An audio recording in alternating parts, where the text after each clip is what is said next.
Medical flower is now allowed in the state of New York, and citizens of Philadelphia will vote on marijuana legalization in November. This is Gary with Veriheal, keeping you up to date on the latest in cannabis news. New York's Cannabis Control Board has quickly approved raw cannabis flower as a medical product effective immediately.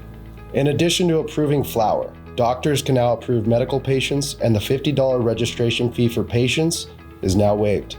Furthermore, the 30-day supply increases to a 60-day supply, and they are streamlining dispensation. Currently, New York cannabis law states that adults 21 and older can possess up to 3 ounces of cannabis or 24 grams of concentrates.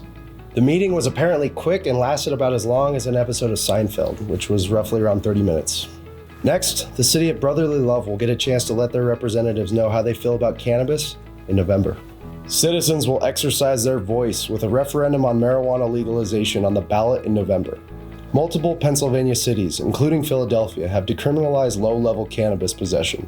However, legislation on a broader statewide forum has been halted.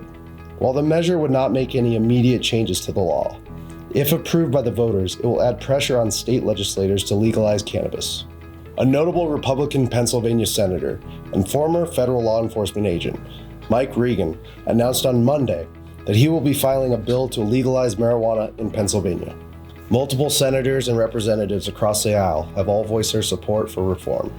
Finally, a federally backed research facility in New Mexico is now one of 3 in the United States able to research a Schedule I drug. Cannabis is viewed at the same level by the federal government as cocaine, heroin, and meth, as they are all Schedule I drugs.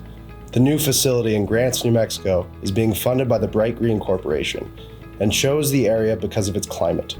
The facility recently broke ground and will look to create an assortment of new jobs. Employee numbers are currently over 100, and the investment in the facility is worth more than $300 million. The company remarked that its goal is to eliminate, eventually, opioids. So go ahead and like this video and give us a follow at Veriheal to stay up to date on the latest in cannabis news. Thanks for watching.